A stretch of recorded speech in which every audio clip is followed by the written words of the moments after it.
isang linggo nang nagkakampo sa labas ng konsulado ng Pilipinas sa Saudi Arabia ang nasa 2,000 undocumented OFW doon. Pakiusap nila sa gobyerno ng Pilipinas, tulungan silang makabalik ng bansa bago mapaso ang 3 buwang palugit ng gobyerno ng Saudi. Live mula sa Quezon City, may report si Ruth Cabal. Ruth?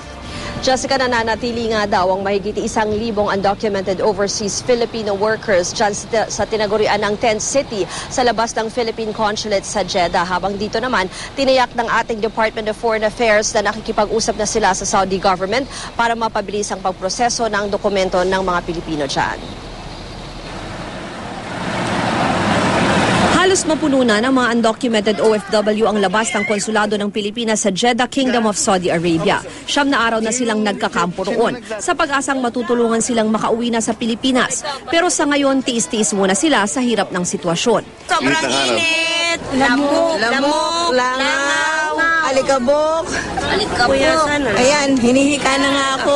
Hinihika na ako kayo. Sana may makatulong sa amin para makauwi na kami.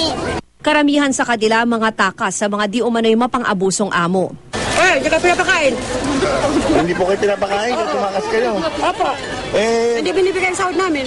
Dito sa Maynila, emosyonal pa si Aling Mirna nang madatnan namin. Nobyembre pa raw nang tumakas ang kanyang anak na si Mariel na nagtatrabaho sa Saudi mula sa kanyang amo dahil daw muntik na siyang gahasain ng kasamahan niya sa bahay. Ang pangamba ng pamilya kasunod ng pagpapaikting ng Saudi's Asian policy kung saan mas pinaboran na ang pagka-hire ng mga Saudi national kaysa sa mga dayuhan, baka makulong raw si Mariel.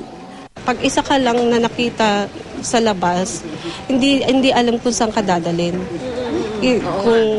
Kung dadalhin ka sa kulungan ba or minsan dinadala sa disyerto, nire-rape. Ang pagtakas ni Mariel ay tinuturing na paglabag sa kanyang kontrata. Ang employer niya, hiningan daw si Mariel ng $2,500 o mahigit 100,000 pesos bilang danyos para mabigyan na rin siya ng no objection certificate na kailangan para makakuha siya ng exit visa at tuluyang makauwi ng Pilipinas. Ang gusto ko po sana makauwi po sa lalong madaling panahon yung kapatid ko na nahihirapan po sa Jeddah na isa rin pong wala na rin po siya makain. Marami sa ating mga kababayan doon nangangambang maabutan ng palugit ng gobyerno ng Saudi hanggang July 4 ngayong taon lang ang grace period na binigay ng Saudi government para maayos ang papeles ng mga undocumented worker alinsunod sa Southeast Asian Program. Pagkatapos niyan, aarestuhin na ang mga walang legal na papeles. May ilan kasi sa kanila paso na ang ikama o residency card. Bawal na rin ang paglipat sa ibang amo nang hindi pinapaalam sa gobyerno ng Saudi, bagay na talamak doon.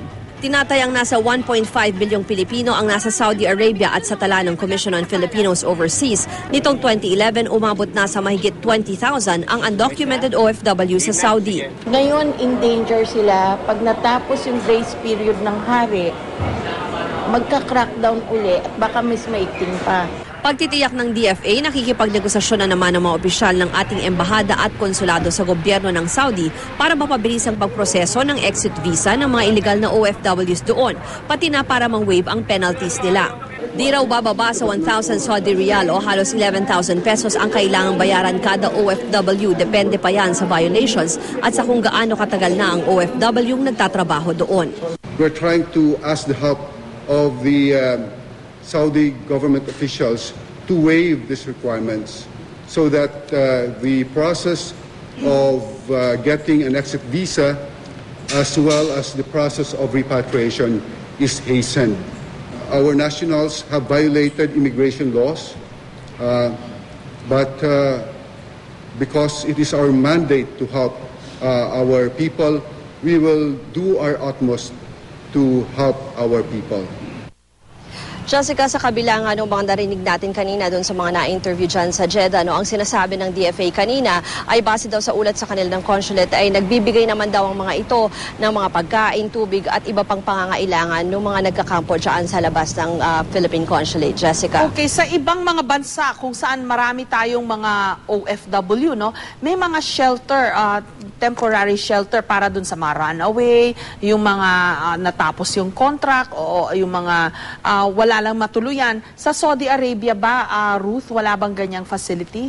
Yung ilan sa nakausap natin kanina, no, from other labor groups, ang sinasabi nila, yung migrant workers groups, no, ang sinasabi nila na dati nga daw may mga ganyang klase ng shelter. Kaya lang nagtataka daw sila kung bakit daw hanggang ngayon, ilang araw na nagka-camp out nga dyan sa Philippine Consulate, ay hindi pa rin daw nagtatayo ng mga ganyang shelters. Kaya isa raw yan sa pinananawagan nila. At yung mga kababayan natin dyan ay nasa labas yan ng opisina ng ating Philippine Consulate. No? So ang sinasabi nila, kung umabot yan hanggang July 4 doon sa deadline, ay wala rin talagang protection na maibibigay yung ating consulate dyan. At talagang diretso maaaresto ang mga yan kung talagang wala silang maipapakita na tamang papeles, Jessica. Okay, kasi disturbing tong mga video na nakuha natin, no? Kung paano sila namumuhay, nasa mga tent, may mga bata pa naman. At hindi natin alam kung anong weather sa Saudi ngayon, pero mukhang mainit. Dahil tingnan mo, nakasandoy, walang damit yung mga bata eh. Paano kaya yun? Exposed to the elements sila? Oo, Jessica, kaya nga kanina, nung kausap natin yung isang kaanak, no, bukod nga doon sa sinasabi nila na wala nang makain yung mga OFWs dyan, ang sinasabi nila, kasi kahit naman daw sabihin ng DFA na bumalik doon sa mga lugar or yung sabi nga ng DFA na accommodation, ang problema, wala naman daw silang babalikan dahil marami dyan ay palipat-lipat na lang, na nakikitira na lang at parang yun nangyari, medyo parang nagpanic sila na baka nga mahuli na sila at matapos na itong grace period. Kaya ang ginawa nila ay umaasa silang mapoproteksyonan sila ng ating konsulado dyan, Jessica. Okay, ang alam ko bago umalis ang mga OFW, well, at least yung mga legal, no, merong parang pondo na kung sakaling magkaabirya, merong mahuhugot para sa kanila, para mabalik sila dito sa Pilipinas. I suppose in the case of mga undocumented, wala sigurong ganyan. Tama ba, Ruth? Tama, Jessica. Pero ang sinasabi nga ng DFA ay responsibility rin naman daw na matulungan itong mga Pilipino na nandyan. Kaya lang nga ang problema, Jessica, kahit na sinabi din kanina ni Asik Hernandez, no, na kahit may pera tayo, kahit na sabihin natin mabibila natin sila ng plane tickets, no, ang problema kasi kailangan yung exit visas at hindi makukuha yung exit visas kung yung employer mismo ng mga OFWs dyan ay hindi magbibigay ng clearance para mapauwi sila. So medyo masalimuot yung proseso kasi nga may requirements yung gobyerno ng Saudi at kailangan masunod yan. At so far, wala rin namang ina-announce na general amnesty. So hindi talaga basta-basta mapapauwi ang mga ito. Dahil nga sinabi ni Asik Hernandez na tandaan din natin, may mga paglabag sila sa labor at immigration laws, Jessica. Okay, yung nga lang, no, mukhang nagmistulang refugee site yung labas ng ating konsulado doon.